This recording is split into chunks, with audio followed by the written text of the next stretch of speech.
Okay, so welcome back to Diaspada. We're doing another live episode today, and I'll edit out that one piece afterwards. That's an old title I've got here. I'm still getting used to the whole idea of doing this live here.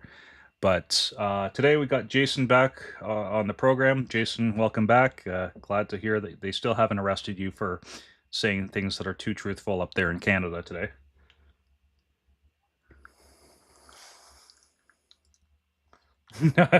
Well, they're working hard on that. I'm sure. At least the big tech companies are as they build that whole system. Um, and I just wanted to do, I guess, a chat with you today because, as you know, it's the end of summer, and I was going to congratulate you for surviving because I think your kids are going back to school next week. But I think it's also just congratulations on surviving the summer in Canada. I mean, you guys have had quite a wild, few months up there with some of the craziest stories going on, which we're going to go through today. But yeah, I was actually up there. Finally, made a trip up there earlier this month, and I got some stories to go through with you on that. But um, I'll say first of all is like I said to my wife that I probably need to stop going to Canada because I feel this, kind of feeling of, combined feeling of s- deep sadness and great anger every time that I visit there because I see what's happening to that nation and that society. And it's not even the same country that it was 5 years ago. Is that kind of how it's feeling just living there these days right now?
Um, they keep on claiming that this Mark Carney is different, that he's not Trudeau, except that he's doing everything Trudeau did. Like, I mean, I don't know how they really can claim anything else. He's brought back that this carbon tax. We were taxed at an incredible exorbitant rate for years, and finally was removed by Mark Carney. And there was kind of a sense that maybe things were turning in a different direction. And there's a lot of people out there that kind of reminisce about the days in the 90s where there was a liberal government in power, sort of like in the US, where there was Bill Clinton in power, and Bill Clinton did some more moderate things like work with Newt Gingrich and bring in, work for welfare and those kind of ideas, and he balanced the budget. It's kind of the same thing. People may not realize this with the Chrétien government in the 90s.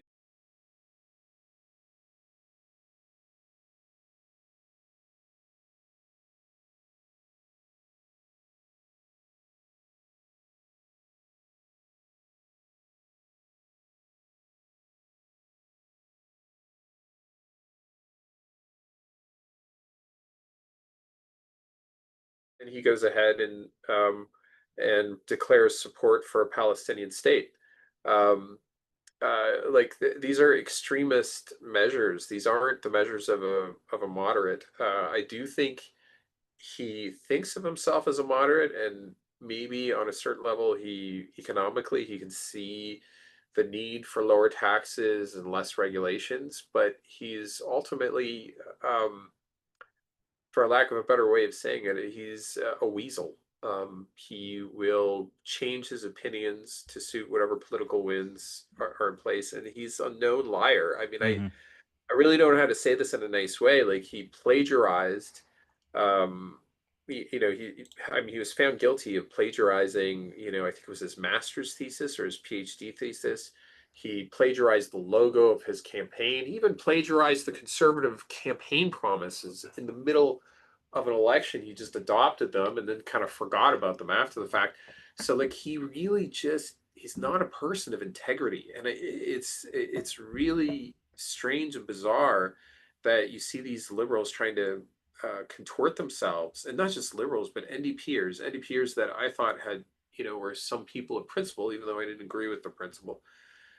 They've just completely gone off the rails, and they're stretching themselves to any extent, to support this man, because I really think they just can't come to terms with the fact that they've destroyed this country, and they can't really kind of accept that. So they've kind of created this ethos around Carney about who he is and how he's going to fix things, and how really the problem was just Trudeau and how he went off the rails. And they've forgotten about him, and we need to move on from Trudeau. He's not around anymore, right, man? He's just, why are we still talking about him, right? Because Katy You know, Perry. yeah, because Katy Perry, yeah, exactly, yeah. So, but yeah, we're quickly descending into censorship. Like we're heading the direction of Germany, where we're insulting a politician is now illegal. That's really where we're headed right now, and it's kind of really being pushed by a whole group of people who don't like uh, politicians like Pierre Polyev, because he chooses this divisive language. This is what I've heard. Divisive. It's the most terrible thing in the world. Divisive language. Um, Opinions that are contrary to my own are dangerous. Right. That's the message that's being sent. And those very same people that are saying that are really guilty of the worst kind of dictatorial tendencies possible, Yeah. because democracy is war. This is what people don't want to admit. It's war. Democracy Hmm. is violence. And you know why it's violence? It's violence because it's better for it to be violence in the political space than it is violence in the real space. That's what democracy is. It's a replacement for war, and it's a replacement for the calamities of war. The whole idea was we could work things out through constructive debate instead of killing each other. Yeah. And when you take that approach, that there's certain opinions and certain statements that are divisive, and that's a bad thing that we need to suppress, what you're basically doing is you're saying, okay, you can't resolve our differences with constructive debate anymore. That's no longer acceptable. And my worry about that, Matt, is when that's no longer acceptable, what's left? Well, yeah, and I think this is a lesson, and kind of how I want to frame this episode, Jason. I mean, you're living the experience of the uh, the consequences of a combination of a whole bunch of philosophies, which what I'll just call postmodernism in general. Right? It includes everything from the sexual revolution, feminism, kind of a laissez-faire approach, not to economics, but to what is acceptable behavior in society and what isn't. And that's where even stuff like, Mark Carney being a weasel and a liar comes in. But at the same time, kind of as those things came in and really destabilized society, you needed the government to come in and start making and remaking rules to start micromanaging all of these things. And we're going to get into a little bit of that in some of the topics and news items that we'll cover today. But I guess just what I want to say, especially for the audiences in other countries, particularly the United States, because there's this whole thing right now. I'm noticing there is a tone change on the right here in the US where people are starting to get to the point where they're just like, look, these activist leftists, they are not, and I think this is kind of what you're alluding to here with democracy versus war, is that for the left, it is war right now. They are ready to go to war over this. And I was reading an article actually in the Epic Times today talking about this, so that when leftists lose power, historically they tend to just go extreme. And as you know, we've had not one but two cross-dresser killers, here in the United States. One who went into a Catholic church, killed children up in Minneapolis. Another one happened in Massachusetts the day afterwards, and people are starting to kind of say, "Well, look, this, I don't think it's mental illness, right? I'll go into some details. I have a whole program around this planned for the fall for us on this program. Who's going to be the guest? I'm still waiting to see, but as you know, you're always welcome. But I think what this is, Jason, is it's spiritual darkness. This is the consequence, again, and this is unavoidable that we have to get here, that we have two nations in North America between the US and Canada that explicitly, in one way, shape, or form, said, we're going to serve God with these nations. Right now, was there some muddiness, with kind of a Quebec nationalism in the Canadian case, and like a Masonic influence in the U.S.? Absolutely, right. But for the populace at large, there was this idea that these were going to be nations that they weren't Christian national nations, right? Because I know that's a huge debate right now in a lot of spheres. But these were nations that were going to apply Christian principles and explicitly say that they wanted to honor God, right?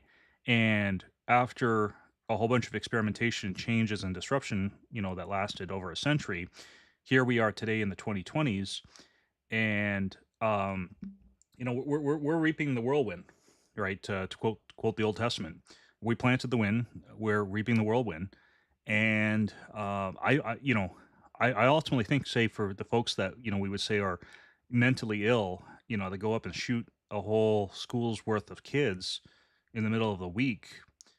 I mean, if you look at that guy and his background, I don't want to stray too far from our topic today, but he was involved in a satanic cult. That much is explicitly known now. We can't ignore this any further. We may not want to believe we're in a spiritual war, but we're in a spiritual war, right? There is God on one hand, right, who will win ultimately, but and he's completely sovereign even over the other side. He gets to say what the other side is allowed to do. But the other side is demonic and satanic at the end of the day. And I even think when you look at folks like Mark Carney and Justin Trudeau, these guys, I am convinced personally, these guys know who they're working for, ultimately, right? To have such a poor opinion of your fellow citizens, right? As Trudeau did, with the Emergencies Act and COVID, and as Carney is right now with some of the things that he's doing. You know, these guys, I don't want to give the wrong impression. They're not stupid, right? They are they're too smart not to know what they're doing and who they're serving. That's my own take on this. But as I said, and maybe I'll use this as a segue here, because you're right. I think that eventually it will turn to actual violence if we're not careful. And I think Canada's a harbinger for the states. It's the canary in the coal mine, right Yeah. on our doorstep. As I said, had a chance to go up to Canada a little while ago, and I had a story, and I'm going to use this kind of maybe to go into our first item here. You guys have a holiday coming up. This actually is the first one that has been declared since I've been living there. But the end of September is known as National Day for Truth and Reconciliation, which I'm sure, Jason, you'll tell us is a day where the government comes out and says that, okay, we've really been lying to everyone. Here's the definition of a woman that makes sense, and we're going to reconcile the budget so it's balanced, right? That's what Truth and Reconciliation Day is up there, right, Jason? Um, I don't know anymore, Matt. It's supposed to be, this idea that we're, like who was that? Bishop Desmond Tutu in I think it was in South Africa, or was it another African country where you came up? Yeah, it was South Africa. There was supposed to be this Truth and Reconciliation committees where they were going to expose some of the bad things that happened under apartheid. And so the whole idea with there was the equivalent of that in Canada, and we had it already, where we went through, the legacy of what happened to some of the Aboriginal communities. But now they have this annual day, and it's like it's a never-ending thing. And I don't know. I kind of think even Aboriginal members of Aboriginal communities all across Canada, I'd be willing to bet if you talk to average individual people in those communities, they probably think this is more about virtue signaling than it is about doing anything real. It's Like probably really I can't. insulting, actually. It probably is, right? It's really more white people who are incredibly woke that want to like assuage their guilty consciences because secretly they actually don't like Indian people. I don't want to say that, but that's really what's going on. This is like a whole group of white people who really kind of don't like Aboriginal people and wouldn't have a beer with them if they had a chance. And the way they deal with it is by going overboard and doing stuff like this in order to make up for the difference. Yeah, And it's almost like a religious sacrifice to their religion, right? To their it, god. it, it- to the God. Yeah, exactly, right? Like in order to atone for what they know is deep down. Like I don't know, from like the Aboriginal people I've met in my daily dealing, they're pretty normal people, they're average people. Like even me calling them Indian before, like I had an Aboriginal person once, basically call himself Indian, and I remember being like looking at him being like, you know, is that the right word to use? And I was like, I should shut up right now because he would know it better than I would. And if he doesn't have a problem with that term, why do the rest of us have a problem with that term? Like, why are we always chasing around? Like, the answer is just there's this woke class of people that are on overboard woke, and they really don't care about Aboriginal people. If they really did, they would be focusing on trying to do things that would actually improve their lives and improve the situation, which is really abysmal in a lot of Aboriginal Yeah. reserves in this country. Yeah, far But worse, they're by the not. way. And just to interject, like if anyone's familiar with the U.S. Context, like say in places like Oklahoma, for example, or the Trail of Tears that happened under President Jackson. Believe it or not, what Canada's done with the tribes in their borders is far, far worse, even to this day. Like it's third world in a lot of these reserves, right, Jason? Yeah, oh, 100%. And even beyond that, it's a constant place where there is a high risk of child trafficking, uh, drug trafficking. Like it's like the issues they have on Aboriginal reserves are almost magnified because a lot of times they're trying to you know they're trying to like protect a sparse place, area where it's sparsely populated. It makes the challenges even greater than it would be anywhere else. And also, a lot of people will take advantage of these kind of communities, for these kind of purposes. I think so, at least. They're not the most savory people in the world, and this is what this is what the RCMP in this country and the FBI is supposed to be doing. They're supposed to be, going after these kind of criminals that are doing this kind of stuff. And that's the kind of thing that kind of makes this National Day for Truth and Reconciliation kind of ring a little hollow to me. Is it's just about it's an emotional eruption, I feel like, and it really doesn't address real issues that are facing Aboriginal people in general. At least, if I were, and the only way I can do this is to think if I were an Aboriginal person, how would I react to this? And the way I would react to it is, I'd say this is gobbledygook. Yeah, no, for sure. And a few things, just to kind of go a little bit further into this, because I want to put out some inconvenient stats, right? For the folks who have that leftist aunt, who is constantly haranguing about this stuff. First of all, it's a well-known, you know, statistics that's been floating around here in the States. Do you know, Jason, what demographic had the highest level of support for Donald Trump over Kamala Harris last year?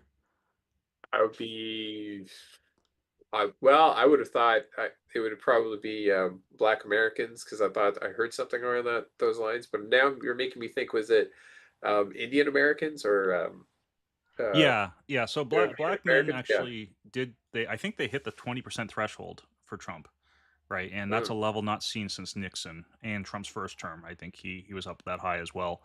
Um, but there was obviously a deficit that happened after Nixon on the Republican side, and there's a whole yeah. history behind that to go through. I'm sure at some point. But yeah, it was American Indians, right? Were the strongest supporters out of any demographic group in the U.S. for Donald Gotcha. Trump, right? So it's an interesting contrast because if you look at it like like what you were saying about, well, what do we call these people, right? Do we call them Aboriginals, Native Canadians, Yeah. Indians, right? And it's what I've come to realize as well is that for the tribes themselves, right, the people that are part of those tribes, they don't think of themselves as one cohesive group, right? Uh, There's not a group where you live, right, that's going to look at another tribe in northern Quebec and say they're my kin, right? Uh, what you actually find historically is that these, before the Europeans got here, um, they were fighting each other, right, and very viciously, right. And when the Europeans did come, especially in Canada, with the English and the French having different parts of the country at different times, um, different groups, different tribes would align with the different European powers, and that was highlighted in the French and Indian War of the 1750s. So, you know, whatever you say, right? Whether it's Indian, Native American, Eskimo, whatever, right? It's not going to be a historically accurate term anyway, right? And as you said, a lot of the folks don't mind, right? There are some that do though, right? And I think that that does depend, in the Canadian context on where the reserve and where the tribe is located. There's one particular tribe that is known for being downright criminal in the way that they behave, and that's the Six Nations tribe of Southern Ontario. They stole a whole bunch of property about, what was it, 15 years ago, Jason, in a pretty famous shakedown effort over the provincial government up there. Um, yeah. and then on the other hand, you've got tribes in Alberta, BC, and Quebec, right? Alberta and Quebec, BC are kind of a mixed bag, but Alberta and BC are kind of interesting because you have tribes there that are wanting to work with energy companies to build pipelines to the coast. And you have these Yeah. socialist white governments that are saying, no, no, no, no, you don't want this. You want to save the planet. Or and think, Matt, about the most popular or most well-known Aboriginal Canadian right now. It's Tamara Lynch. mhm, who It's is now a like political prisoner. who's now yeah, Freedom Convoy organizer during COVID, Tamara Lynch. It definitely shatters some of these stereotypes that the left likes to play in this country, right? I think, at least, and I know they do the same in the U.S. too. But it's really just astonishing in Canada because I mean the most noted Aboriginal Canadian right now is Tamara Lynch, and to me she's a freedom fighter, and she will be remembered in history for that. Even though she might be a convicted felon in a few months. That seems to be a badge of honor these days. It's almost like you're doing something right if you have that that title. But Yeah, yeah, no, and I think that what this really boils down to, right? If we're looking to respond again to our crazy woke, neighbors and family members on this stuff, is that what we want? I think in our behavior, we tend to want to do this, sort of like what you were saying in your own anecdotal stories, Jason. But we need to maybe articulate it explicitly and say, we want respect for these people. They're made in the image of God, right? yeah. We want them to thrive. We want them to have families and to prosper and to make money, right? So that they can provide for their families, right? Not to, like, and we don't want money to become an idol for anyone, right? But we want them to thrive. And the whole Canadian system, again, I won't go into full detail on this today, but the whole Canadian system for the reserves up there is pretty much barbaric. It's meant to put these people down and keep them there, right? Where the chiefs actually end up enriching themselves. And even leftist cartoons I've seen up there have actually articulated that. They got the chiefs in like diamond encrusted headwear, and meanwhile the kids are there and they don't have clean drinking water in the background, right? Yeah. So everyone knows this, and I will argue that it's big government, socialistic, woke solutions that are oppressing these people today, right? If anyone's oppressing anyone, it's the woke that are oppressing these tribes because, as you said, it's political, right? It's not a, it's the same thing that I think is happening with black voters in the states with the Democrat Party, and I think a lot of black voters are becoming more and more aware with this with time is that they're not there to help them. The party's not there to help them, I should say. And same thing with the Liberals and the NDP in Canada. They are there to use them as a prop and a cudgel, right, for election victory, and that's all it is, right? Exactly. Now, I want to bring in my own personal story here from a few weeks ago because, again, if it's Truth and Reconciliation Day coming up, I might as well give my own truth, Jason. uh, but I felt like I threw up in my mouth a little bit as I said that. But I said I was in Canada and I was actually heading back down here to the States early in the morning and checking out at the hotel. And the area that I was in, I'll put it this way, Jason, there was not a single business save one the entire time I was there, which wasn't a long time, but it was at least a few days, that wasn't owned by an Indian person. Right, and I'm not talking about the native tribes, Indian. I'm talking about South Asian Indian in this case, right? And again, hardworking. I actually ended up talking to a few of them along the way, and I was asking how business was, and they were telling me not good, right? It sounds like again they know it's a depressed economy, and I'm hearing more and more stories of people going back to India from Canada because of things are so poorly managed up there right now.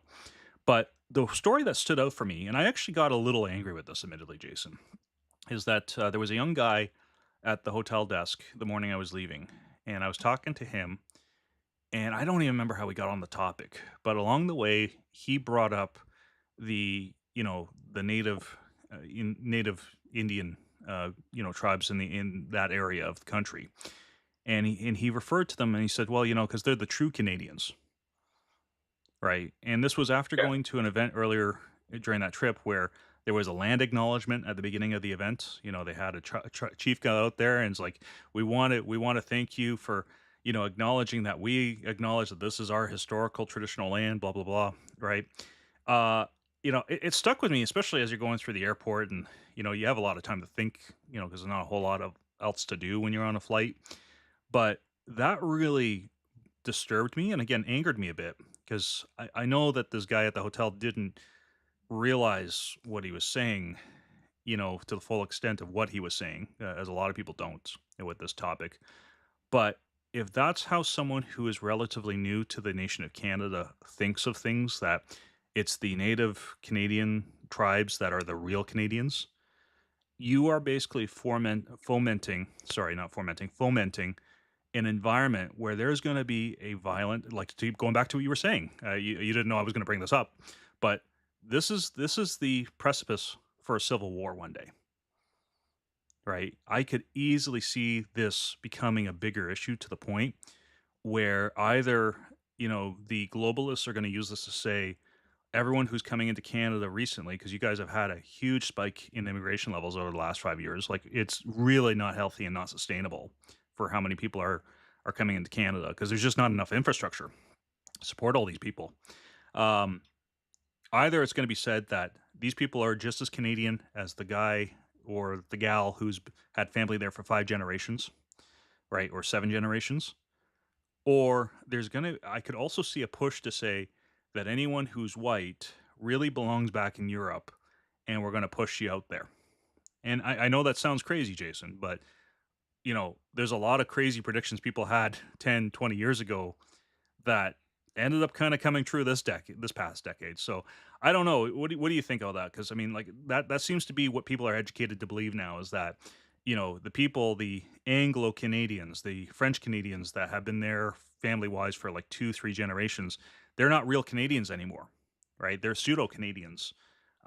Is that something you've come across? And how do you agree that there's a danger in that kind of thinking being allowed to be pushed out there? I would say so, yes, and it's a danger, but I would say it is because we are all living, everyone on the face of this planet right now is living on conquered land. We are all living on conquered land. I don't care where you are. That land was conquered by somebody at a certain point, sometimes multiple times. And um, so, even Aboriginal Canadians, I mean, they were fighting with each other. Those lands, those demarcation points we have down there between whatever tribe, those are arbitrary. I mean, they were moving around all over the place. So to make it doesn't align with what the truth is. There's no truth in this at all. When they start acting and behaving like there's some true Canadians and there's some not true Canadians. Well, first of all, even the word Canadian didn't exist when, the Métis tribe was at its prime.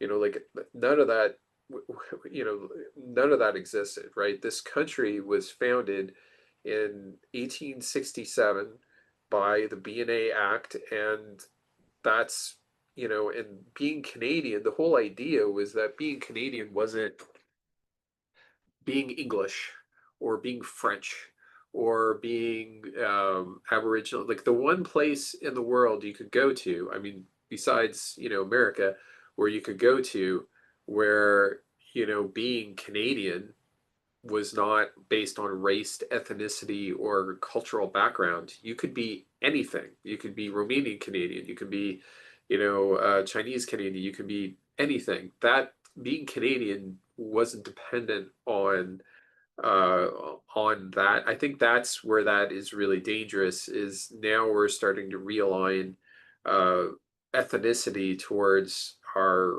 identification of nationality, and that's the kind of stuff we left behind in Europe, right? For very good reasons.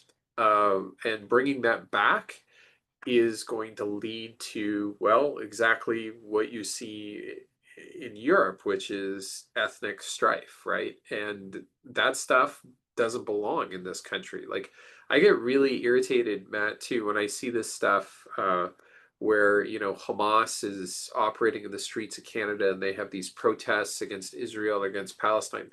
Like, I'm not trying to take a side on the issue, but this is Canada. Like, those issues don't exist here. Leave your issues from where you came from.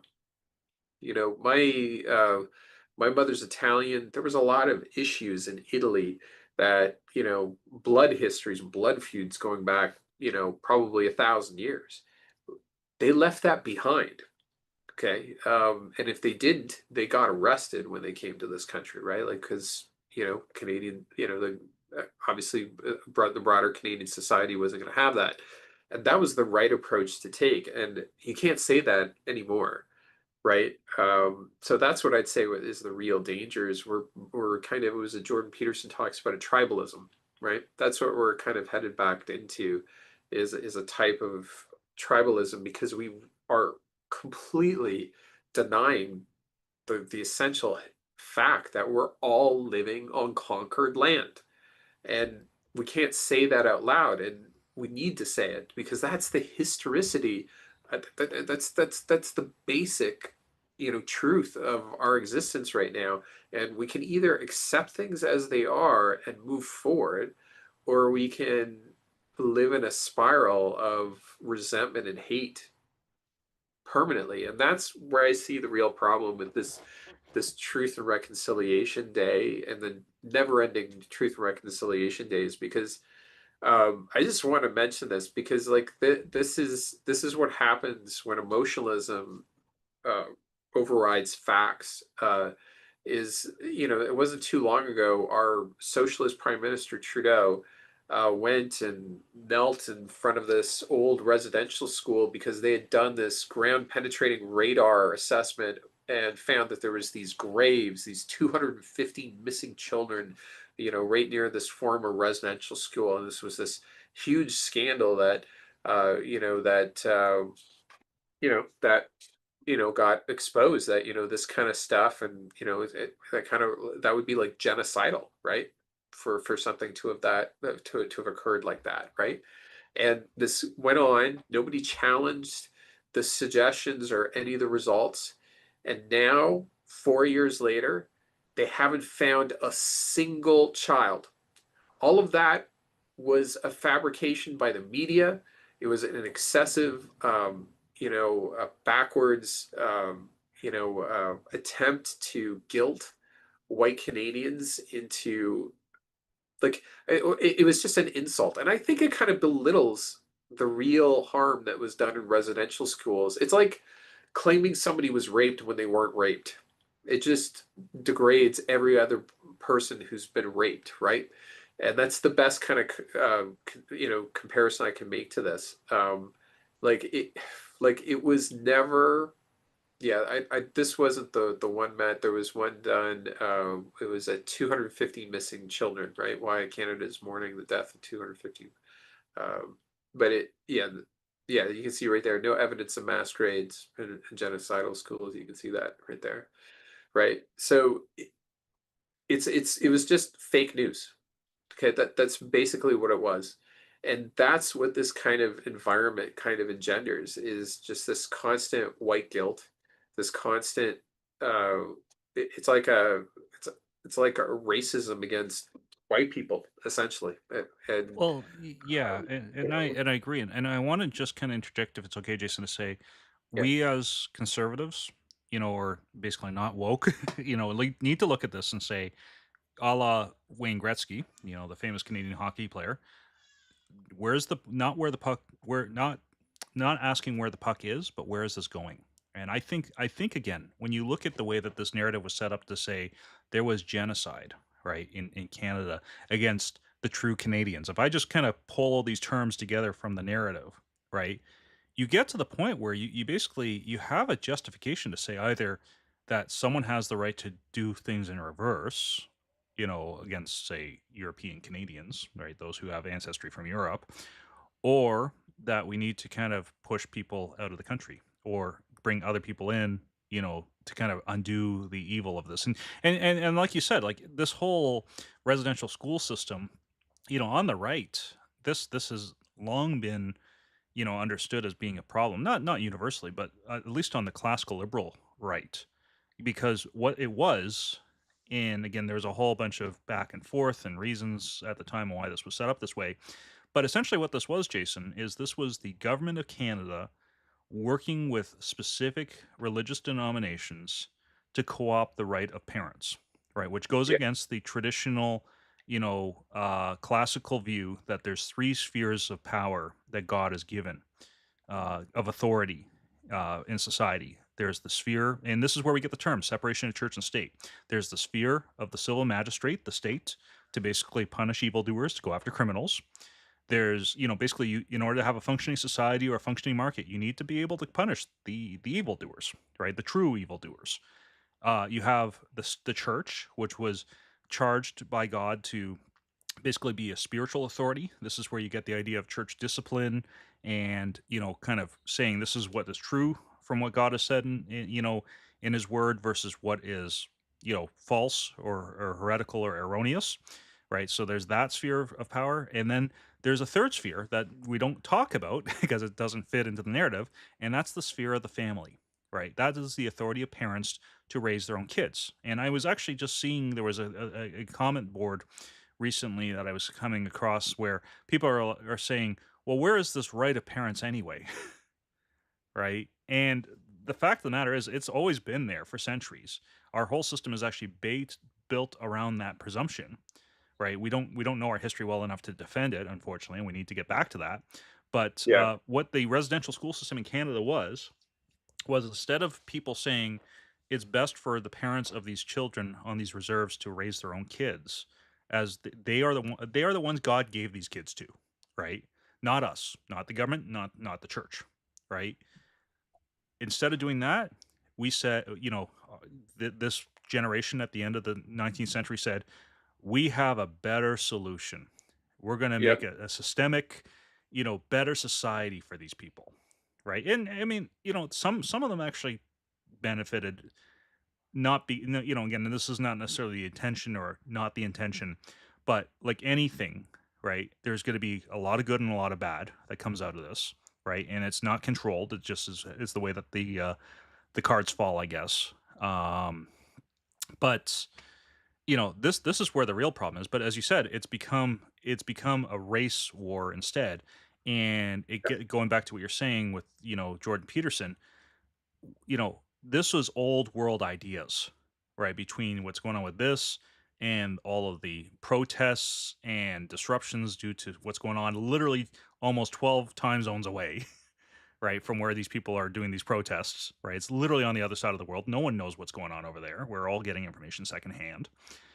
And we, you know, both the US and Canada were started as societies that were about a value based unity, not based Yeah, on an ethnic unity like a lot of old exactly. world countries. And this is, as you said, we're importing this attitude, and it's only going to lead to violent war, destruction, death, and all the other bad things that, frankly, is why a teeny little continent like Europe can't really stick together unless they're forced together through a lot of money and weird stuff that kind of keeps the EU together. Yeah. Well, and that's absolutely right, Matt. And the thing that's really bothersome about this situation is it went unchallenged, this story, right, for such a long period of time. And there was not a single missing child identified, not a single grave, or burial of a child was actually identified. It was just fake news. That's all this was. So, like, what does that say? It's supposed to be truth and reconciliation. Is this truth? I mean, is it really truth, Matt? It's not truth when it's fake. In the Soviet sense, it's true. Right. Yeah, Well, well, and I mean, like, yeah. look at the article that we're looking at here too. I just wanted to highlight this. Like, I didn't realize this mistake, but unanimous consent in the House of Commons was given to call this genocidal, which again, we know it's not. There's enough hard evidence now, 3 years later, to say that is not genocidal, or 5 years later, And even depending on what. beyond that, this denies, Matt, Yeah. uh, that like this denies like the whole residential school problem. Okay, I don't want to deny that bad things happen to Aboriginal people and No, to not at all. It bad most things certainly that did. happen. Yeah. Okay, but a lot of good things were being done by Christian missionaries going like a lot of Christian missionaries went to their death for the sake of a lot of Aboriginal children to educate them, to keep them safe. And all those stories are being whitewashed right now. They're not even being acknowledged. But there Well, was, it's worse than that too, because, and I'll let you continue in a second, but you notice that this was a public-private partnership, if you will, one of the original ones in Canada, between the federal government and the churches. And who is being blamed for this? Not the federal government, oh, it's of the course not. churches, right? So yeah, but do continue. Sorry. Yeah, and the other thing I was going to say is that homeschoolers should take note. If you're a homeschooler, this is exactly what the federal government thought. They thought they could take Indian people, just educate them, take them out of their families, and put them in socialized education, and you deal with they wouldn't be Aboriginal anymore. And that was a terrible way of looking at things. Okay, that was absolutely terrible. But there was a lot of Christian missionaries. I go back to that went into Aboriginal communities, and they adopted Aboriginal customs to try to merge into that community and to really preach the gospel of Jesus Christ and help people. Okay, there was a lot of that going on, and to deny that is to deny there are any number. There's Catholic saints, for goodness sakes, in this area that were renowned for ministering to Aboriginal Canadians. They're going out, with what were they? Were they just they named rivers after them, for goodness sakes, here locally, Matt? Well, Like just wait though. named I mean, landmarks. if Dundas is on the chopping block, it's a matter of time. But Yeah. I know what you mean, right? And then this is the thing. This is what Marxists do, right? And we have to go back. I like what James Lindsay says about this. This is what Marxists do, right? We need to, on the right, stop pretending that this is somehow different. They always come in. They always have to rewrite history. They always have Yeah. to make the villains the heroes and the heroes the villains. Now, again, with the residential school system, as you said, there was a lot of bad stuff that happened, right? There were individuals that were doing a lot of good, because they actually cared for the kids, right? In a bad Yeah. system. And that can happen in history, right? You can Yeah. have, for example, in the public school system of Ontario, which is a really bad system, you can have good teachers operating in there, And right? that's more likely, that's more generally my when I've looked at history, whenever I've learned history, there's two sides to everything. There's usually a mix. And that's kind of the nature of history in general. It's the same thing today. Like you can make it out like, everything is one-sided all the time in these kind of situations.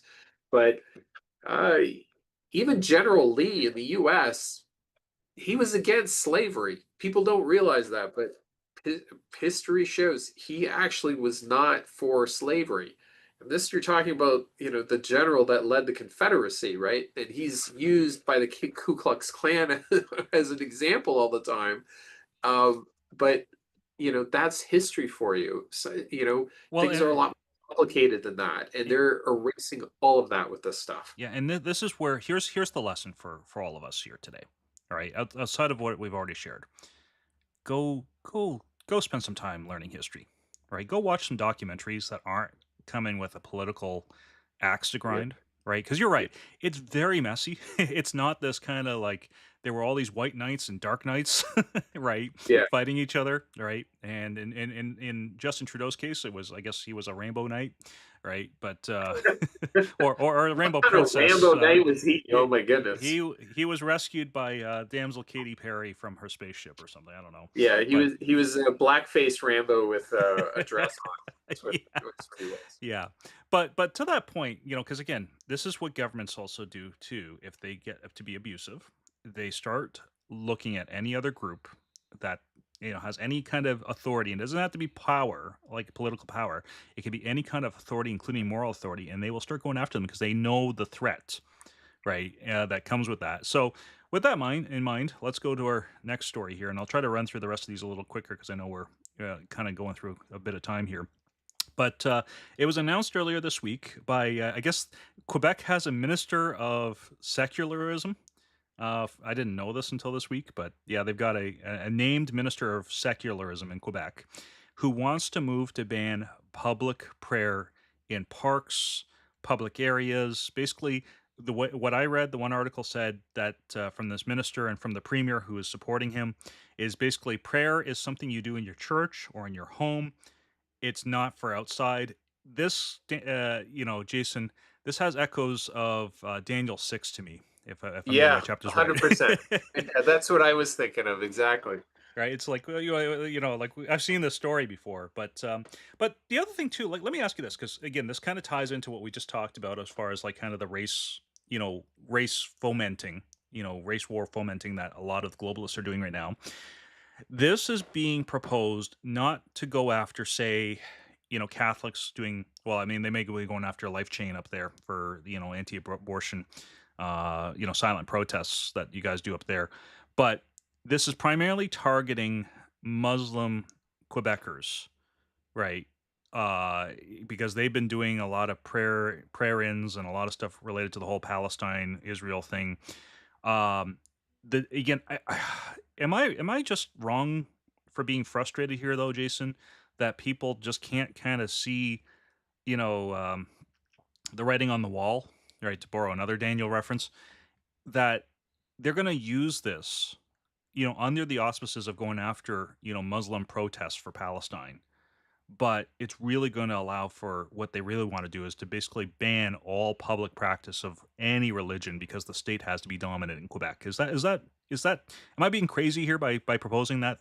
Oh, 100% you're not being crazy. And the Daniel reference was exactly right because, with the prophet Daniel, the whole thing that happened was what was it, the king of Persia or the emperor? King of He Persia got tricked into it by the bureaucrats of the day, actually, in By Persia. the bureaucrats of the day, he wanted to entrap Daniel by saying the only person you can pray to is the emperor for the next whatever many days, right? So I think this is exactly what's going on. They're trying to trick Christians into accepting this idea that we're not going to allow public prayer. Uh, and in order to but it's going to trap them in the end. So just like they tricked the emperor into thinking, oh no, it's got nothing to do with Daniel, but it had everything to do with Daniel, right? So I think that's the thing that people, that particularly Christians, have to keep in mind right now, is it's happening again. It's just happening in the province of Quebec. And you're talking about satanic influence, Matt. I think this is Honestly, I think this was on the agenda by the Satanic Church of America. Like, I mean, I really think that they're pushing exactly this, and yeah, it's under the guise of targeting Muslims, but we all know it's got nothing to do with that. It's going to be used at abortion clinics when they have people praying outside of abortion clinics, similar to what happened. I think it's in the UK. It's the same sort of situation where a person who was just praying outside an abortion clinic was, prisoned. I'm not sure if it was the UK. Well, it was somewhere in Europe. You're right, an old grandma. And, She was yeah, handcuffed and everything. yeah. So And this, meanwhile, 12-year-old girls are getting attacked in ways I can't describe on YouTube in yeah, Scotland by quote unquote migrants, and but it's the girls who are getting charged. So, it's girls that are getting charged. Like it's totally backwards, just completely backwards. But yeah, people should not be fooled by this at all. This is just it's 100% targeting Christians. It's gonna 100%, and maybe it's gonna slip in other groups like Jewish groups and and other just faithful people. Like it's bizarre that they would even think about doing this. Like well, it's what and harm does it cause? and You know, just for some context here, Jason, because this is not Quebec's first shot, across the bow on this one, right? They passed a law last decade before COVID that basically banned, and they were looking at expanding this actually in this law as well, to as far as who's going to be included in this other law. But they passed a ban under a previous government that basically all parties support now in the National Assembly, which is their legislative body, that you're not allowed to wear any religious symbols if you work for the government. So that's everything from working at the Ministry of Transportation, where you go to get your driver's licenses, to teachers in schools.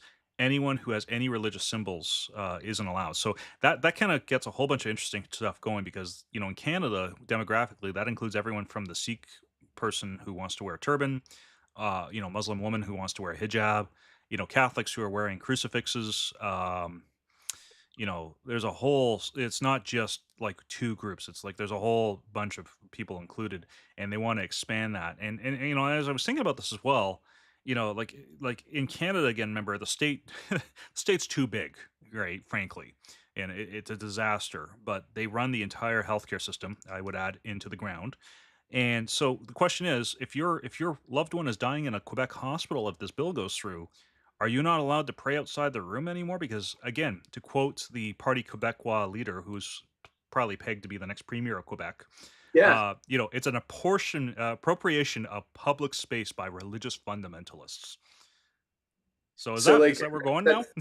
that's that's a perfect point. So like for Catholic people, there's supposed to be the sacrament of extreme unction, the sacrament, like that's supposed to be it's a final sacrament that they can receive, that people who are dying can receive right before they die, where they have these special prayers that are said over dying people. That kind of insensitivity is is mind-boggling, but that's exactly what would be banned by this. I don't see how you could hold that sacrament anymore in the province of Quebec without some sort of special exemption. I'm guessing they would have to have. Well, and They do it. it goes back to what Mark Stein, a Canadian writer and stand-in for Rush Limbaugh back in the day, had said, which is, with some of the Bush era stuff, is that these free speech zones that they were setting up near military bases, or like they were saying you can't do this and that in the airport anymore because it's not secure. Eventually, that free speech bubble gets smaller and smaller and smaller, And that's what we're seeing here in Quebec. And again, like for anyone who's not Catholic or not Muslim, right? Just remember, this is not, this is the lesson we were told to learn from World War II. You don't have to be a member of these religions to appreciate the danger here, right? You can be an atheist and understand the danger of this, and I know there are atheists that understand the danger of this. This is the government stepping again into another sphere of authority, going back to what I was saying earlier about the three spheres of authority: family, state, and church. This is the state encroaching on the other spheres, right? Yeah, And they don't have the capacity. I mean, we're talking about politicians here. Does anyone think a politician is a moral person as a profession, right? Are they known for being a moral profession? And obviously, the answer a lot of us will say is no, they're not. Do you want to give them authority to say you're allowed to say this over here, or you're not allowed to say that over there? This is the danger of where Quebec is going, and again, Quebec, it basically it's leeching off of other parts of Canada to survive as it is, frankly speaking. But yep, this is the kind of stuff that is going to drive even more investment out of the province. It's going to drive more people out of the province. Like even the secular person is going to get to the point one day where they're going to say, "Look, this is too sanitized. This is too degrading." I mean, actually, funny enough, I was or watching another video out of Quebec. Not as important, but it kind of again shows the tone of the province right now. It's the gaming stores, Jason, like Warhammer and all those yeah, tabletop game stores. There's a new language law in Quebec that they want to pass, even more extreme, and that basically would ban all of those kits and everything else from being sold in Quebec, right? All the stores were saying, we survived COVID, but we're not going to survive this. And all that business is going to go to an American company, Amazon, right? Like, yep, again, I don't trust a lot of politicians, but Quebec politicians, like we've said before on the program, they're not the smartest lot, even amongst other politicians. They shouldn't be making decisions like this for people, right? They're micromanaging society out of existence, and again, they're going to do what they're going to do, right? They're being evil, as you said. They are. I think they are being satanic, frankly. But look at this quote at the end here, and this is from the Guardian, a UK newspaper. It's getting picked up internationally. The story, you know, don't fall for the bait that this is because Muslims are praying in the street. As others have said online, there are already laws to deal with that. You can't just get a mob together, go into the middle of Main Street or King Street or whatever the major route is in your city and shut down traffic because you're going to have a prayer time or a protest or whatever, right? Leftists do it, by the way, and apparently they always yep, get away with it. But there are laws, especially in a place like Canada, there are laws already to deal with that are perfectly sufficient and don't require you to encroach on fundamental freedoms like freedom of conscience or freedom of religion and freedom of speech for that matter. yeah, yeah. And I think that this is, yeah, this is almost Maccabean, in in terms of its end effect. I'm not saying it's but like Maccabees, like everything that happened to Maccabees was around the ability to worship without fear, Yeah, and right? how many times do we have to go through this in history? It's stunning, right? It's as if they've forgotten 2,000 years of history. They've forgotten the Magna Carta. They've forgotten everything, right? And the truth is, Matt, they probably have because they're running around destroying every statue of any historical figure because they've done something in their past that upset somebody. If Yeah, they're destroying statues and they're not reading history, it's not really surprising that this would come out of it, and they're going to be doomed to repeat the same mistakes that they made before. So my guess is, yeah, I do think what's going to happen is you're going to see some Christian pastor or somebody challenge this law. They'll be thrown in jail, and it's going to be like the Christians and the catacombs in Rome all over again. Like yeah. it And let's remember, Canada has already crossed that line. There are already many political prisoners in Canada now today. There is a guy who's fled to the United States as a refugee, a real refugee, claiming asylum because he's being politically persecuted. That's what the nation of Canada is anymore. And anyone who wants to say Canadians are nice, Canadians are a lot more tolerant, all this other garbage, right? I'm done with it, right? Frankly, right? Canada is an ugly, evil place today, and it wasn't always that way.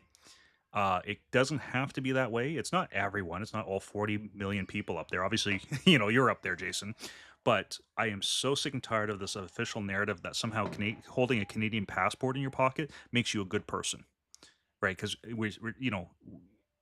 there's just more and more evidence. Like it's getting crazier and crazier up there, and it's not even like the European crazy or the Asian crazy from history, right? Where you see these countries and these empires throughout the centuries that did all this crazy stuff. Canada is like doing it, but they just keep on trumpeting their own virtue as they do it, which is just disgusting, Yeah, well, right? it's where we are, man. And it's it's not that there isn't a large contingent of people that see this issue and that are actively trying to change it, but it's this there's too many people that are still willing to compromise. Well, and I'll go back to our first tab here just briefly. Here's why this stuff happens, right? If I can just be blunt for a minute, right? Give me a second. I have a nice little visual to show you why this stuff is happening in Quebec today. Where is it? Stuff's loading up. No, wrong page. That's the one I wanted. Sorry. This is the reason this happens, Jason. You see all these red boxes right here?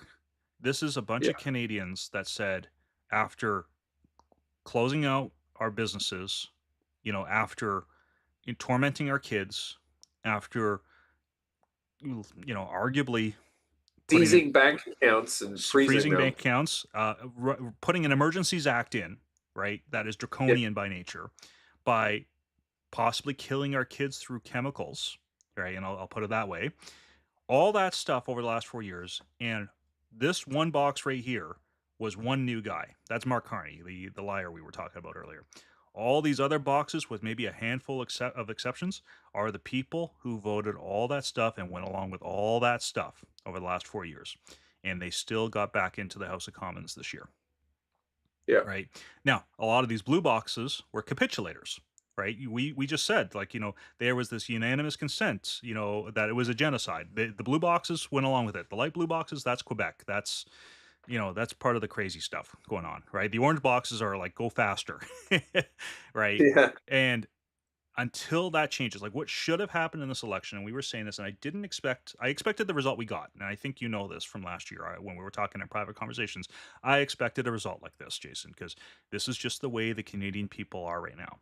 But if the Canadian people truly were virtuous and saw this problem and wanted to do something about it, this whole thing would get wiped out, right? There'd be a lot of wiping out across the board. There'd probably be a new color here, like purple or something. I realize what I just said by saying purple, right? But there'd be other colors here, right? It wouldn't be these people. It would have been throw them all out. They were all corrupt. They were all acting yep, evil over the last 4 years. And I include Pierre Polyev in this one. I know a lot of conservatives will hate me for this, but he was part of that unanimous consent for the whole genocide thing, right? He voted for C4, which restricts a pastor from telling a boy, "You're a boy," right? That's a crime now in Canada, right?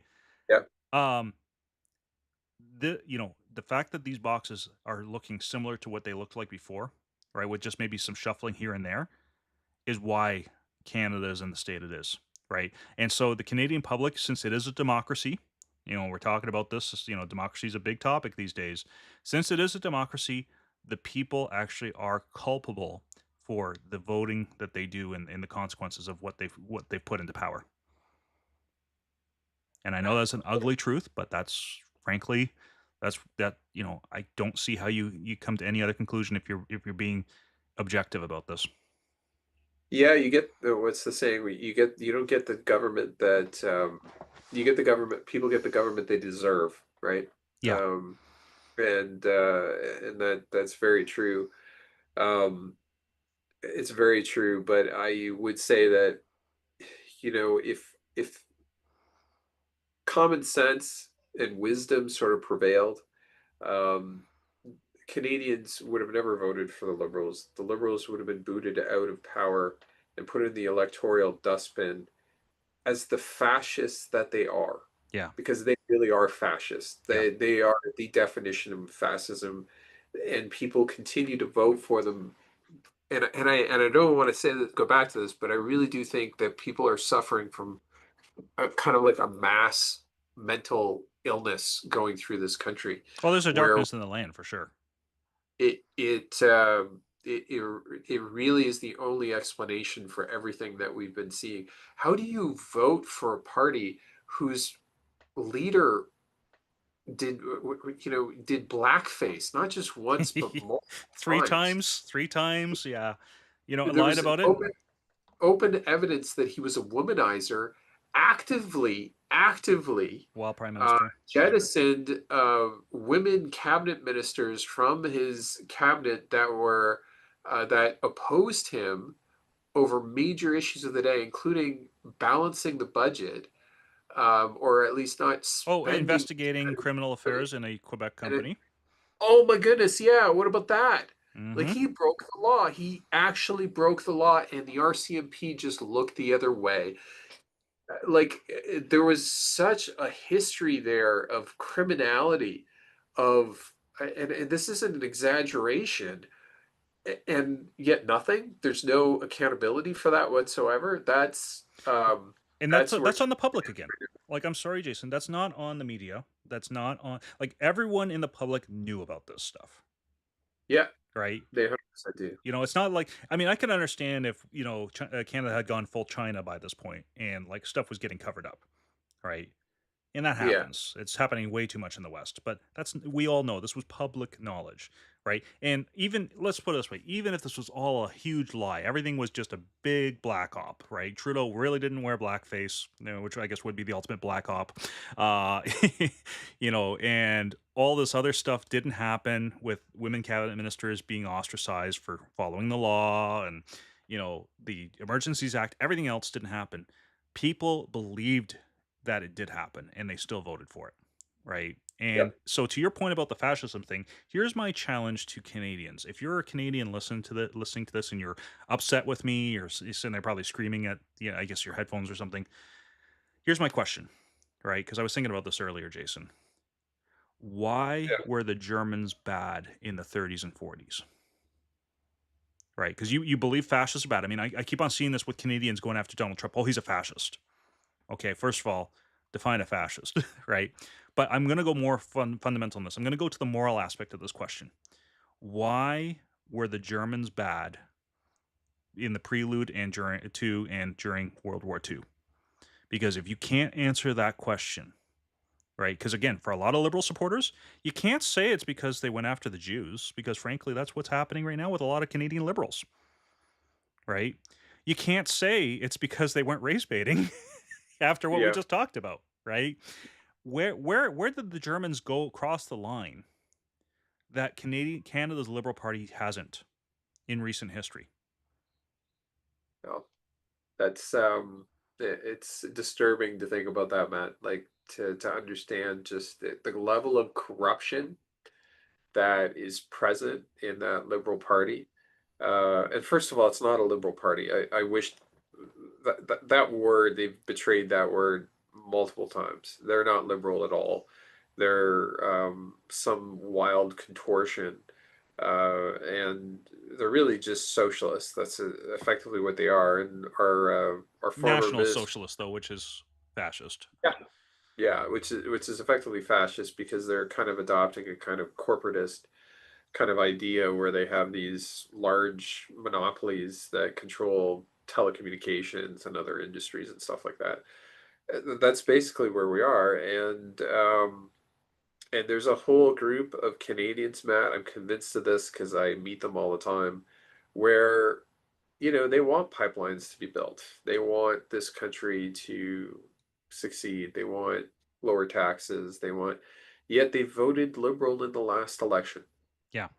but or not. They voted liberal in the last election, and they'll repeat, the same kind of trope tropes that Pierre Polyev believes in, wants to get rid of a woman's right to choose, and um, a whole bunch of things that just are not true. And the conservatives are going to go through this thing. Well, we need to elect a new leader then, that somebody that people will believe, that we're not going to do these terrible things. And the truth is, they're always going to believe that because they're liberals, and they really are just suffering from a mental illness. It's like, they call it Trump derangement syndrome in Yeah, the U.S. TDS. There's the equivalent in Canada. I can't really know what to call it, but it's just like they can't think rationally. Well, there was Like, It's like Stockholm syndrome, but it's for yeah, liberals, right? it's So, for liberals. Yeah, it really, and it's really just total insanity. And Doug Ford is just, the Premier of Ontario is just the perfect example of it. Like, he's completely betrayed every conservative in this country with his performance in the last election, well, and it's because he's a liberal, right? And what I'll yeah, do, because again, I know we're kind of coming to time here. He's a liberal, and he's getting outdone by other so-called conservatives, like this place right here, Nova Scotia. yeah, You have now in Nova Scotia and New Brunswick a ban on going into the woods. You can't go hiking, right? And I don't want to spend too much time on this because I think we're kind of almost beating a dead horse on this one, Jason. But $25,000 Canadian fine, or 18,000 US, right, for just going into the woods, right? yeah, And what I want to say is, again, like, think of what we just said about Quebec. You're not allowed to pray in the streets if Quebec has its way, right? You're not allowed to wear a religious item of any kind if you're in the public service. You're not allowed to, protest in Ottawa, right? A la the Freedom Convoy. You're not allowed to say that there were, so there's just all these not allows, like, but Canada's yep, strong and free. Like that's kind of one of the mottos of Canada, is that it's strong and free. But what I found interesting, Jason, I don't know if you saw this. There's the premier. She is actually a liberal. She's a real liberal, in name, not just a pretend liberal like the premier of Nova Scotia, Tim Houston. But she came out after the ban started between these two provinces of hiking, and she said it's actually, like, the official reason given originally was there were forest fires up there, and if we allow people into the woods, someone might start a fire. It's like Smokey the Bear, down here, right? Only you can yeah. prevent forest fires. She came out and she kind of said the quiet part out loud, which is it's not actually about that at all. It was about control, right? Did you see anything about that? It's I noticed it's gotten buried by the internet already, but did you see that press No, conference? no, I hadn't seen that press conference. Yeah, I had so the press conference, but yeah, go ahead. yeah, so she was saying basically, in essence, what she said is, we just people are too immature to control, so we're just gonna have to keep them out of the woods this year. So And I would just pose the question to most Canadians, and I think most Canadians would answer this question this way. Maybe I'm wrong, but prior to COVID, if there was the risk of forest fires in an area, would this really have been the response? Would they have put a $25,000 fine for people hiking in the woods? No, most likely what they would have done is they would have increased patrols, increased surveillance, maybe closed down the parks so that there weren't regular visitors. They wouldn't be thinking about putting a $25,000 fine and a potential prison sentence for taking a hike in the woods. This kind of seems very familiar, Matt. It's kind of reminds me of the $500,000 fine and 5-year prison sentence that was held over every Ontarian if he left his house during COVID, right? I think we normalized authoritarianism during COVID in this country. mm, That this is the end result, is now people think this is acceptable. well, we opened Pandora's box, and this is not just in Canada, although Canada is definitely compliant enough, right? Mhm. I have relatives up in Canada who were trying to justify this to me. It's like, well, people are out there, they're smoking and whatever. It's like, because, Jason, growing up, people were dying all the time with forest fires because they were smoking in the woods, right? It's Um, it's such an extreme, like, before COVID, and even now, I would say this, Matt, that during times of crisis, it's reasonable to temporarily suspend civil rights. reasonable. It's, you want to minimize it for a short period of time. That's the idea. And this has happened before in history where we've had a crisis like a war. We've temporarily restrained civil rights. But the key word here is temporarily, right? And COVID just dragged on. Remember 2 weeks to flatten the curve? Remember that? What happened to that? The 2 weeks turned into 2 years, right? And that's what I think kind of got screwed with in our heads, in Canadians' heads, is they got used to. It's like uh they normalized this whole thing where we're being told what to do and we can't question it. And that's really scary. And that's what this kind of highlights right now to me, Matt, is that they're you know we're acting like sheep to such an extremist measure that prior to COVID we would have never accepted. Yeah, no, for sure. And by the way, I just wanted to give a shout out. One of our comments came from Curium, sorry. He was saying that I guess Danielle Smith is rolling out this Alberta wallet, and it's basically a digital ID, right? And again, I want to just point out here, right? Again, as we just displayed, we're not against going after people who are so-called conservatives or wear that label. And while I think Danielle Smith is probably the best of the lot, it's a pretty bad lot in Canada, right? I don't trust digital IDs, right? I don't care if Donald Trump is the one rolling it out, Danielle Smith, Justin Trudeau, or King Charles himself, who is probably behind a lot of this anyway, right? I think this is going to what your point is, Jason, is that it's because people allow this to happen, right? If I won't say who it is, but someone said to me 20 years ago during another liberal government that was steeped in scandal, is that if they all got kicked to the curb in one election, like if they did something really bad in the next election, they all got wiped out, you better believe that not just that party, but all the parties would take notice, right? Yeah. If bad behavior was not rewarded or excused, we wouldn't be talking about an Alberta wallet or anything else. The reason that Danielle Smith is going to be able to get away with this is because the only alternative in Alberta is whack job crazy, right?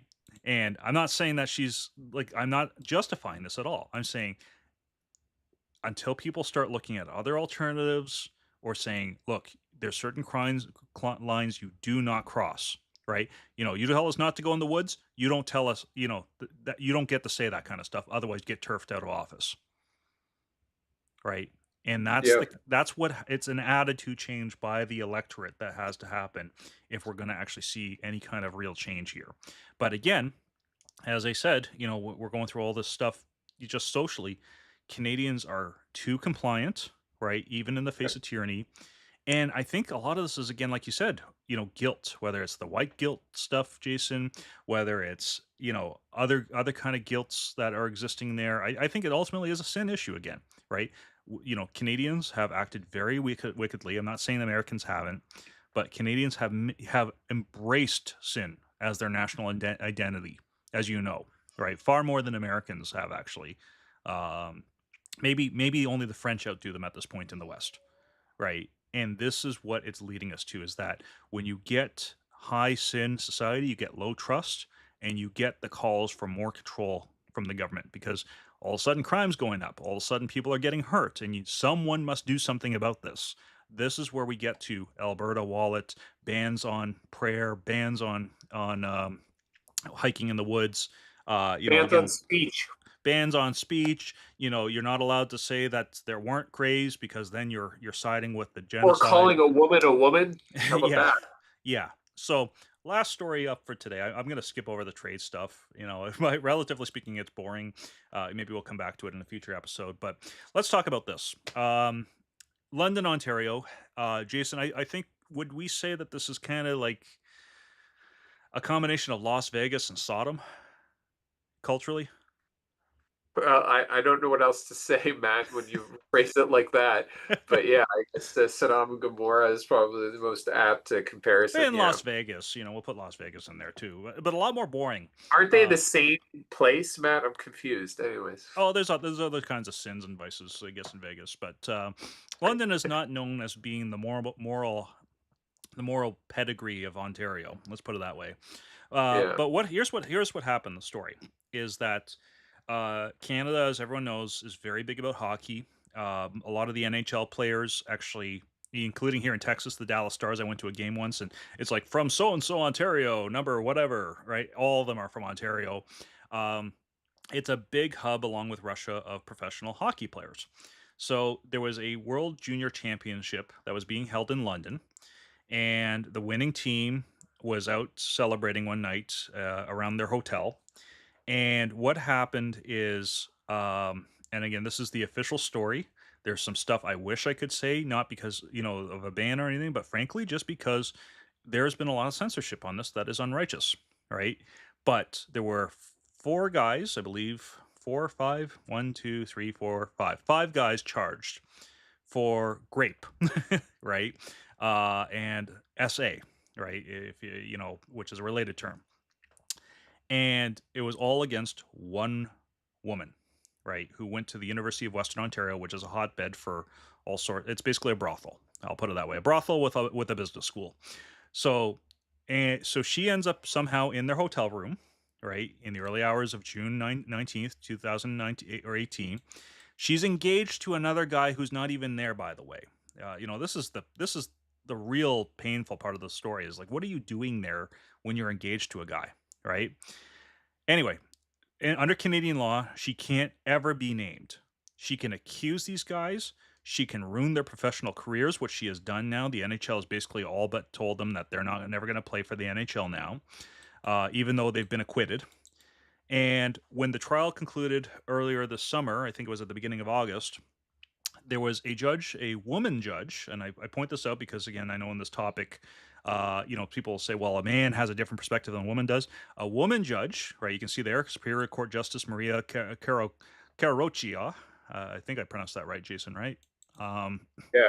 yeah, she came out and said that this young woman who accused these guys of SA was not credible when she took the stand. And then it came out afterwards that she went to the police, said, "This happened to me," right? Um, and but she didn't want it to go to trial because she just wanted to basically trash talk these guys. She just wanted to slander their names, right?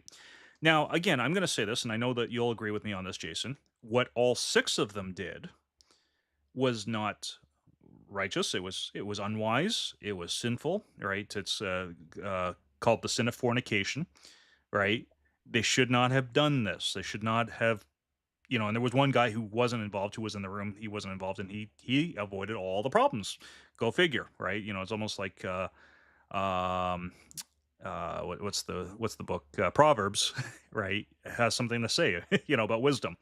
So anyway, uh, these guys get acquitted because basically the judge is saying, look, you were in this room, like the circumstances where you end up getting, you know, in her interactions with these guys was individual. It wasn't like, five of them ganged up on her. This was, one, then another, then another, then another. And how that's SA is really hard to understand logically, right? How that happened, right?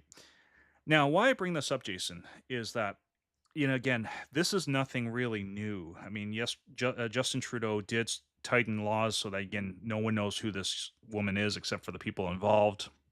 There's a publication ban on being able to say her name in Canada now. But, you know, for decades, and I mean, there's another story that I didn't bring up here. There was a guy who is charged now because he assaulted a burglar in Lindsay, Ontario. And what we would say in a castle doctrine state here in the States is you should be glad you weren't shot, right? That's what would have happened here in Texas, right? And the police wouldn't have cared, right? Because they would have rightly understood that you're breaking into someone's house, you're asking for trouble, right? Yeah. Uh, but our justice system here in Texas is radically different, and frankly, as much as there are problems here, it's a lot better than by light years than what is in Canada, where basically you can be a victim if you're a burglar, you can be a victim if you're a slanderer, right? You can ruin other people's lives just by your words, and no one's even allowed to say your name, right? Yeah. If we look at how Canada got to totalitarianism, this is it, right? This is, to borrow from Justin Trudeau of all people, this is the root causes here, where Canadians, again, engaged in sin, right? And I want to point this out here. They engaged in sin, right? There's nothing illegal about that, but it is sinful, right? And as a consequence, bad stuff happened, feelings got hurt. And so over the decades, people, in this case, in the story that I have on the screen, particularly women, clamored for laws to be changed because they didn't want to feel like they were getting hurt and there was no one, taking the fall for it. So they've basically made all these new laws now that you can, just it's similar to the Me Too movement in the States when that was taken off on college campuses. It never got to critical mass and it's kind of dying off now, thankfully, in the States, but it's still alive and well in Canada. And this is where the stuff leads, is that doing bad stuff does have long-term consequences, right? And part of that sometimes is people look again for, like I said earlier, a strong man in the form of a government to come in and say, you're wrong and we're going to punish you, even though you really didn't do anything criminal, because, you know, this is a worldview where, um, we have victim mentality, right? Other things, and if this life is all that's you're worth, let me rephrase this. If this life is all that is important to you, if you don't think you're going to have an eternal destiny, then every time you get hurt by somebody, even in a conversation or in a visit to a hotel room, you're going to want vindication now because you don't think you're going to get it on the last day of judgment, right? So Jason, I just wanted to kind of, I guess, start off with that this is kind of, I said, this is where I wanted to lead us to ultimately. If you want to talk as well about like this burglary case in Lindsay, by all means, we can tie this in. But you've lived through this system as well. Is there, are we at the point now where we can say that the justice system in Canada is defined by being injustice? Yeah, I would definitely say it's broken. And it's dangerously on a precipice that um, people have lost confidence, I think, in the justice system to, well, to provide justice, right? That's how I would kind of look at it. I would agree that it's they've turned the kind of the criminal into the victim in a lot of cases. And what that's done is it's left a general feeling that that the police aren't there to help us, right? That, or at least they can't help us, or maybe they're incapable or being prevented to, but they can't help us. And that is a really dangerous situation. I go back to what we were talking about before, where, people kind of, at what point do people resort to violence? Well, I would say you're going to see a lot of vigilantism start to happen in Canada, Matt. I don't really think that there's a way to avoid it. Like, if people don't feel like they can be protected by their police, how are they going to, there's only one thing they can do, and that's that they're going to move over to trying to protect themselves, right? And I think you're going to see a lot more of that, especially within the coming few years in Canada as a result. So I definitely say that it's broken. Um, I mean, it's always favored the criminal over the victim, but now it's just gotten to the point where it's kind of a fever pit. It's almost like ludicrous at this point, right? Especially with what happened to that homeowner. He did nothing wrong, okay? He just protected himself from an intruder, and we empathize with the intruder. Like, I mean, it's ridiculous, right? And what it's going to lead to 100%. And these judges, particularly, Matt, I really do blame some of these liberal justices in the system. They don't understand that by doing this, they're going to encourage vigilantism and people taking the law into their own hands. They need to really examine, like the word judge is a biblical word. Hmm. It came out of the judges in, in the book of Judges. The whole idea was a judge was somebody who came in who saved the people of Israel. And so that's kind of the history they've kind of inherited. And again, we're going back to people not remembering history. If they understood that, then they'd understand that what they're doing right now really fundamentally betrays that that intended you know, function, right? Which was to protect people and to save them from criminals. Well, that's not happening right now, and it's really sad to see. But yeah, you're going to see a lot more people kind of get really involved in vigilantism and taking defense into their own hands. And the liberal government's not making that any easier with all of these handgun bans and all these other different initiatives to try to de-arm people. But I think people are going to find a way, and you're going to see it backfire tremendously on this liberal government, and you're going to see firearm usage, I think, Mhm. even increase Oh, because people are feeling insecure right now. yeah, no, absolutely, and as you said, like, when you get to the point where, here's where I think the tipping point is gonna be demographically. When mothers don't feel that they can protect their kids from a violent intruder, this is where you're gonna see stuff break, to your point. And it's funny, I brought this up, as you were saying that, the CBC News article, the misinformation that there's no right to self-defense in Canada. They got a criminal lawyer, that they're citing on this. Now, here's the thing. Like, here's what I So you know. know what we do have a right to, Matt? We have a right to a citizen's arrest. They don't mention that. A strongly worded letter, right? So, No, but no, no. We're allowed to arrest somebody. We're allowed to detain yeah, them yeah, go ahead so and they try, can be right? arrested. Yeah, go ahead. So, But like, yeah, go ahead. practically speaking, you try to citizens arrest someone, as soon as you twist their wrist, right? Oh, you assaulted me. Like, and like, let's Yeah, live it. Here's what I'm going to say to this, though, Jason. Is if you need to get a criminal lawyer to say, "Oh no, you do have self defense." I mean, what I know from Canadian law, for example, and this was taught to us when we were going through school. If you're a guy, you cannot. She could be wielding an iron hammer, right? You cannot hit a woman back in self defense until she's hit you 3 times.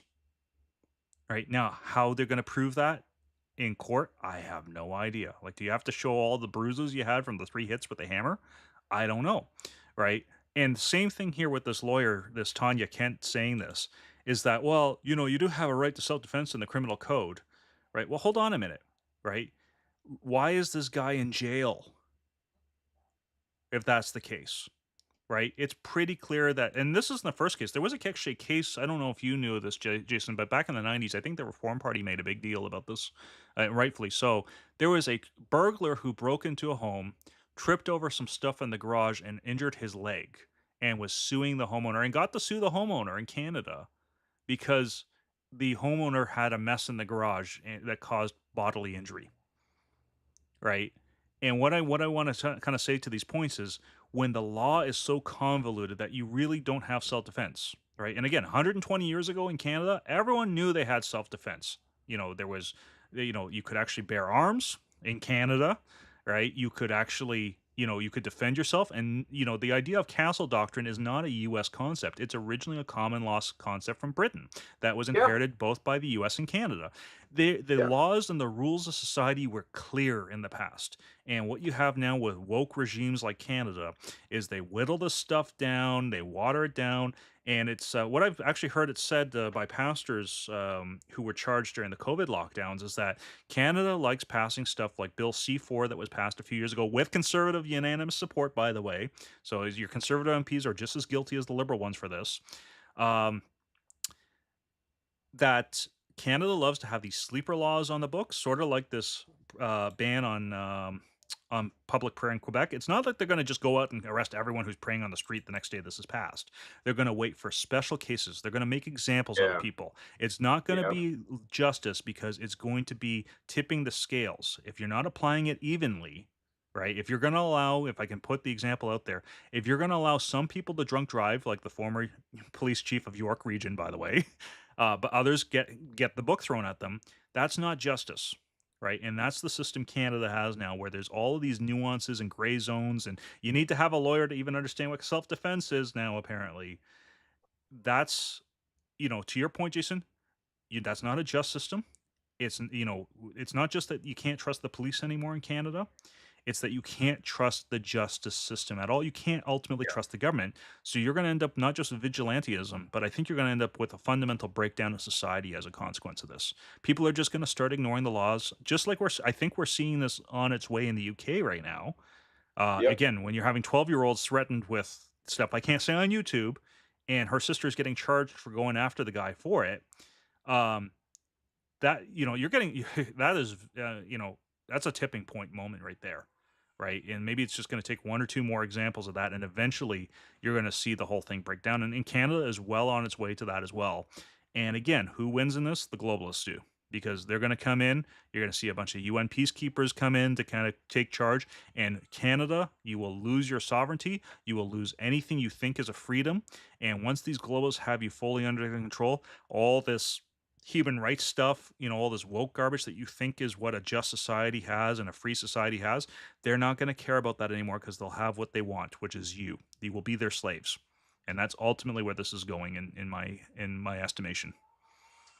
Well, I kind of feel like we're already well into slavery right now, man. I think it's a different kind of slavery, and it's hard for people to identify it.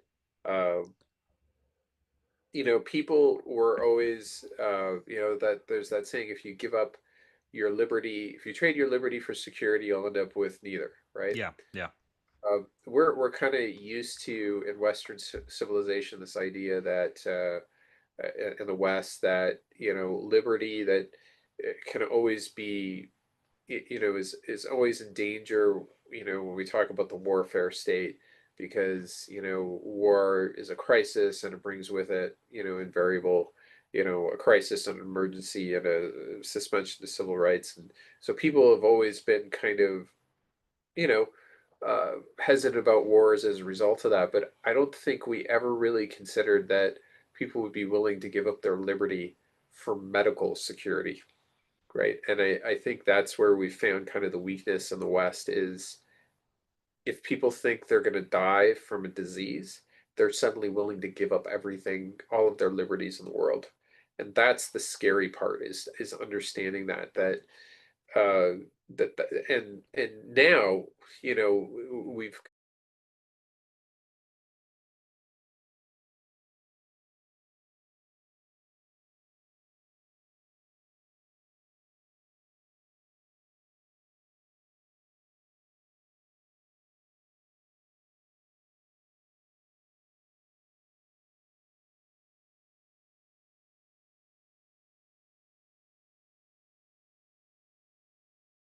And if you're a police officer that is listening to this in Canada, you have a responsibility here. You took an oath, right? If I can just put it that way, right, to the Constitution, right? You know what you know what the right thing to do is, and you know what the legal thing is. And as we're illustrating here, and I think you know this because you're working in law enforcement, you know what the you know that there's a difference between what is legal in Canada and what is right, and you need to do the right thing because otherwise you're no different than those folks back in Germany in the 1945, right?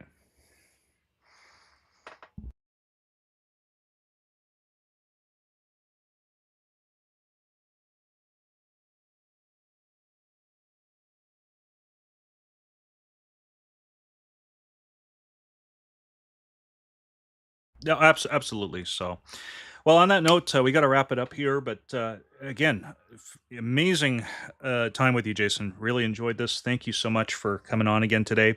I saw we got some good comments on the live chat, so appreciate that as well. Stay tuned. We'll do some more episodes here in the coming weeks as we head into September. And Jason, hopefully, he'll be able to have you on again soon, and maybe at some point we'll have a cheerier topic of some kind. We can talk about maybe some solution stuff instead of just like looking at the craziness going on there as well. So, yep, sounds good. So, thanks again, and we'll see you guys soon.